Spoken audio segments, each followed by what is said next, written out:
Let me show you how I crafted my cover letters for Upwork that helped me to close jobs worth ₦1 million in just 10 days. I decided to make this video showing you exactly how I craft my cover letters because since I posted this video of how I made ₦1 million in 10 days on Upwork, I've been getting questions on how I craft cover letters and how to set up an Upwork portfolio.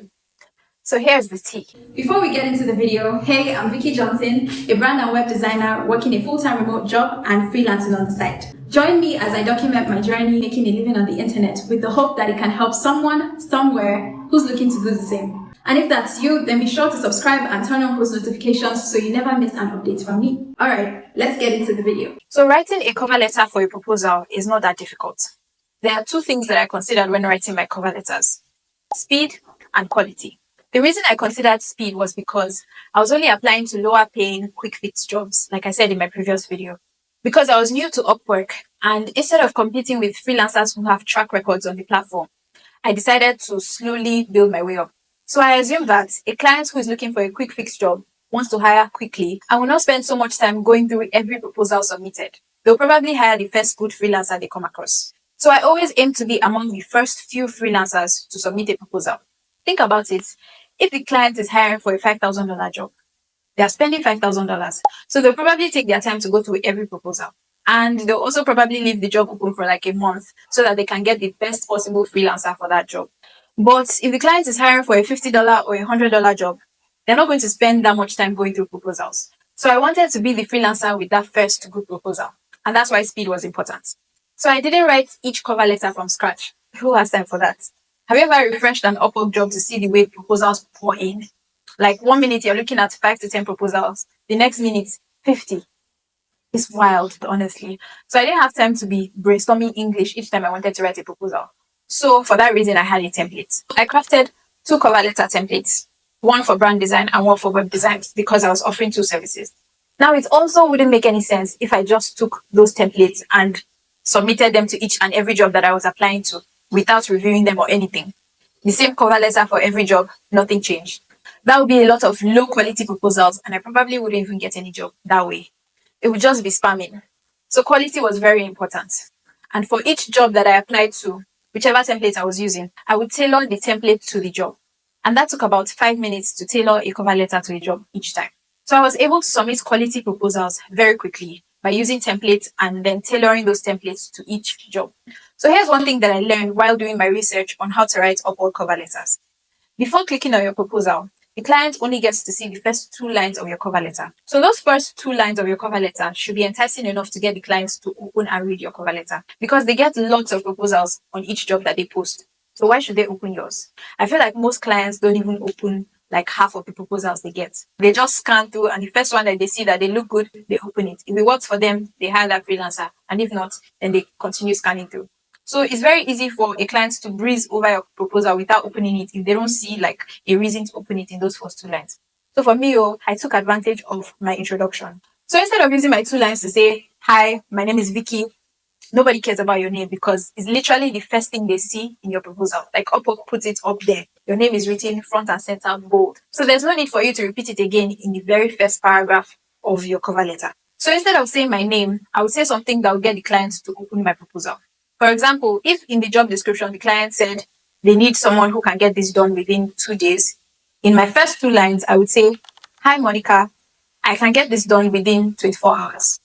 Now I've given the client a reason to open and read the rest of my proposal before I start introducing myself or anything. Or if in the job description, they emphasize on seeing similar projects that you've worked on, then in my first 2 lines, I would say, hi, Phoebe, I've recently completed some similar projects to this. Here are some links to check them out. Okay, so that's something that I strongly believe helped me to get jobs. Now let me show you the basic structure of my cover letter templates. So I'll start with a greeting, a simple hi or hello followed by the client's name.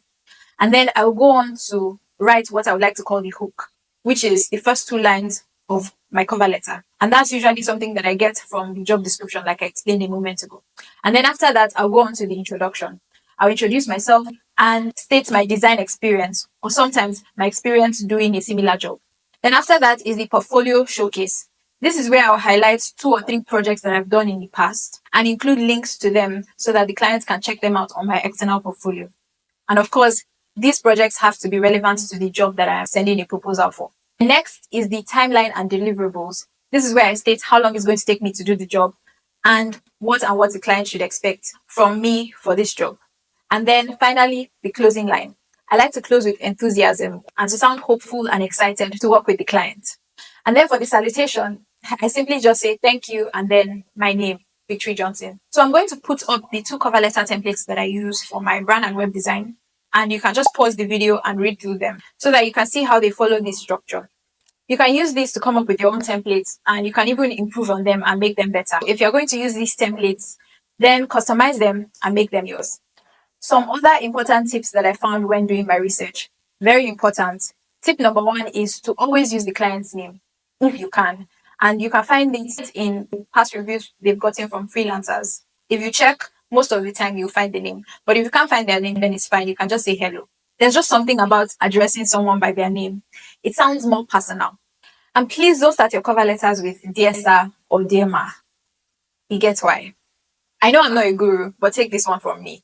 Like, it's a freelance platform, not the armed forces. Chill out, okay? Don't try to be too formal. Start with, hi Chandler. Okay, I just had to tell you that one. So tip number 2 is to always read the job description thoroughly. In fact, this should be tip number 1 because it's very important. Like, this is the most important thing. You need to read. If not that, your village people are after you. Why will you not read a job description but you are sending a proposal to do the job? Think about it. So it's very important for you to read the job description thoroughly and make sure that it's a job you can do before you're even writing a cover letter or anything. Because if it's not a job you can do, in the long run, you are going to do a shitty job. They'll give you a bad review, and then your job success score will be looking like 2%. So help yourself. Read the job description. Make sure it's something you can do. In fact, sometimes some clients will put somewhere, they'll write a very long job description, and then somewhere in the middle, they'll say, start your cover letter with the word bingo. So if you've not read the job description thoroughly, you might miss that. And then while everybody is starting their cover letter with bingo to show that they have read the job, you're starting with, dear sir, my name is Clemens. So yeah, read the job description very thoroughly before sending a proposal to any job. And number 3 tip is to put yourself in the client's shoes always. If you were the one hiring for this job, what would you expect or hope for from freelancers that are applying for it? What would you like to see in a freelancer's proposal? This really helps a lot. For example, if you are trying to hire someone to do an emblem logo for like your business or something, and then you get a proposal from freelancer A who says, hello, these are examples of emblem logos that I've worked on in the past. And then they send you 2 or 3 samples of emblem logos that they've done. And then you get another proposal from freelancer B who sends you like 20 social media designs that they've done. Yourself, who you pick? So trying to see things through the eyes of the client helps you to refine your proposal and your cover letter to best match the job that you're applying to. So yeah, like I said, in every proposal that I sent, I would always tailor my cover letter templates to match the job that I was applying to. From the job description, I've already decided what my hook is going to be. And then my introduction is usually kept the same, but sometimes I switch it up, just change a few words to better suit the job. Then I grab links to 2 or 3 similar projects that I've worked on. I always make sure these projects are relevant and then include them as my portfolio showcase. And then I fill in my proposed timeline and deliverables for the job. And my closing sentence is usually mostly the same. I look forward to the possibility of working with you, or sometimes I'm excited to work with you. And then I say thank you and sign off, Vicky Johnson. That's pretty much it. And then to further embellish my proposals, I would highlight some relevant work from my Upwork portfolio or past client reviews on Upwork. So at the bottom of the proposal page, you find where you can do that. And I always do that. And of course, those highlights should be relevant.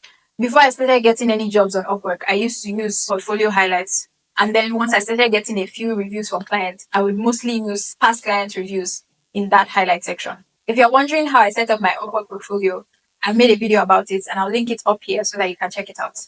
And if you've not watched the video on how I made 1 million naira in 10 days on Upwork, then you need to go and watch it because that's where all of this started. And I've just been making follow-up videos to answer questions that I was asked in the comments of that video.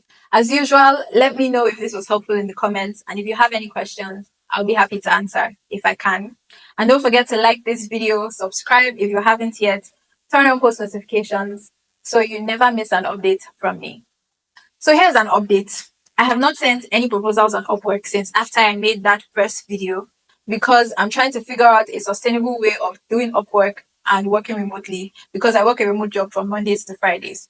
And I don't want to be sacrificing all my weekends for Upwork. So for now, I'm just enjoying the holidays, enjoying my weekends, and trying to plan for the year ahead.